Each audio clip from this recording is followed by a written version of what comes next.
Emilia Efra Juniza, salah satu mahasiswi Universitas Islam Negeri Fatmawati Soekarno Bengkulu, Prodi Bimbingan dan Konseling Islam, Fakultas Usuluddin Adab dan Dakwah, semester 5. Video yang saya buat ini untuk memenuhi salah satu tugas mata kuliah Konseling Dakwah, dosen pengampu Ibu Asti Karni, SAG MPD Kons. Baik teman-teman, langsung saja simak ya videonya. Jangan lupa like, comment, and share. Terima kasih. Teman-teman online semuanya, kembali lagi dengan saya Emilia Efra Juniza. Di dalam video ini saya akan melakukan konseling individu dengan salah satu klien yang mengalami masalah kepribadian ya.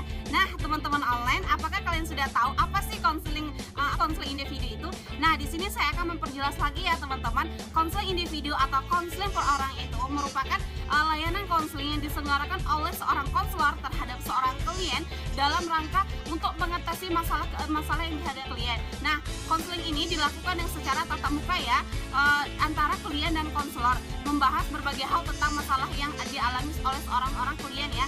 Jadi simak saja ya videonya. Jangan lupa like, comment, dan share. Terima kasih.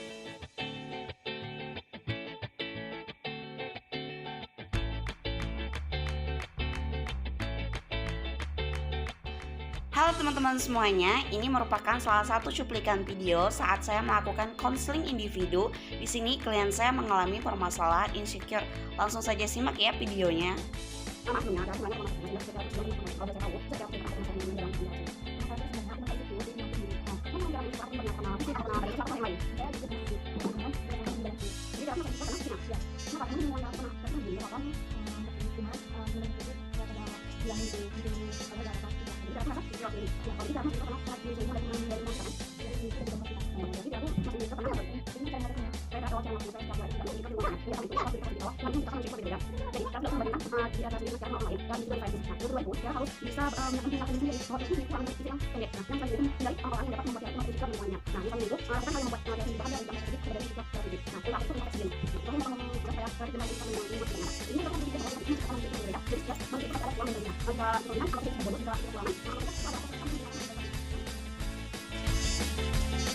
Teman-teman, itulah hasil konseling yang saya lakukan beberapa waktu yang lalu. Nah, teman-teman, di sini saya juga akan membahas mengenai apa sih penyebab dari insecure. Nah, penyebab dari insecure itu terjadi karena kita dihadapkan pada kehidupan yang hedonis yang selalu digambarkan bahwa kebahagiaan itu diperoleh ketika kita mempunyai uang banyak, wajah yang sangat cantik, body yang langsing, rank yang 1 di sekolah, dan sederetan kelebihan lainnya. Hal ini menyebabkan kita sering membandingkan diri dengan orang lain ataupun orang-orang yang kita jumpai. Seperti contohnya ketika kita bilang, aduh beruntung banget ya dia mempunyai wajah yang cantik, gak seperti aku yang buruk rupa. Nah, selain itu juga sosial media bisa juga membuat kita menjadi orang yang sering insecure.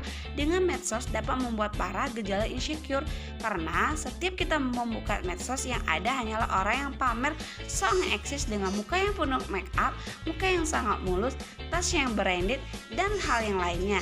Gambaran kehidupan ideal ala liberal sekarang ini memang membuat para remaja jadi insecure loh. Dan akhirnya berkembanglah budaya iri hingga saling sikut siapa yang paling superior. Sebenarnya apakah insecure itu wajar? Ya sebenarnya wajar saja ya teman-teman, karena kita biasa bertemu dengan orang lain dan membandingkan apa yang kita miliki dengan orang lain. Apalagi kalau itu jadikan motivasi untuk berubah ke arah yang lebih positif.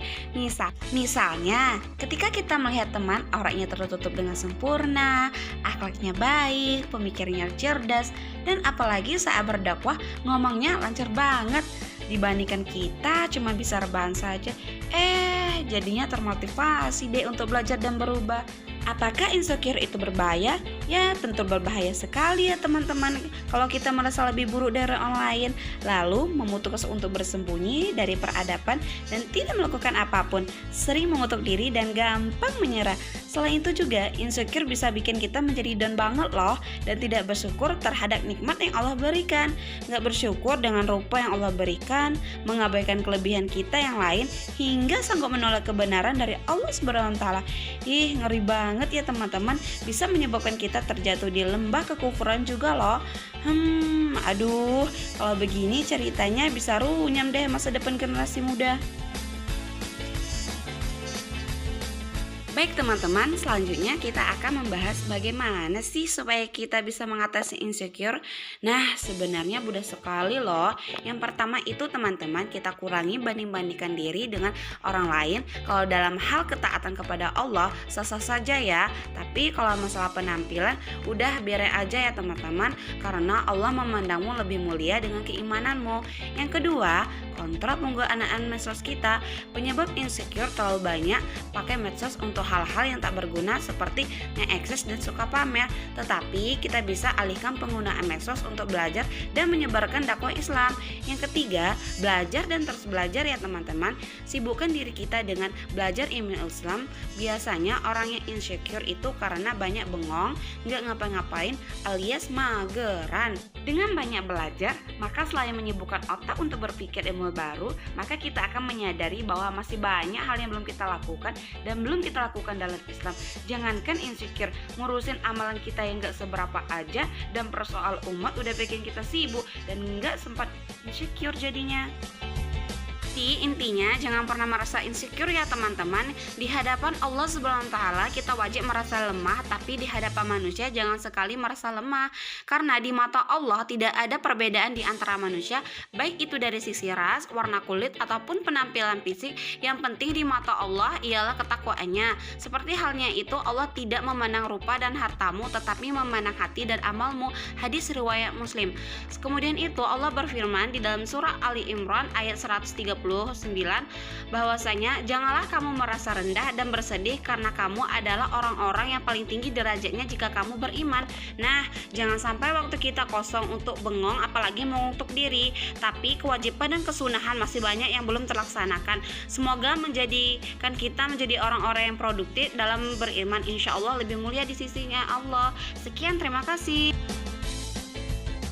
Teman-teman online, itulah informasi bahaya sampaikan. Semoga bermanfaat bagi kita semua.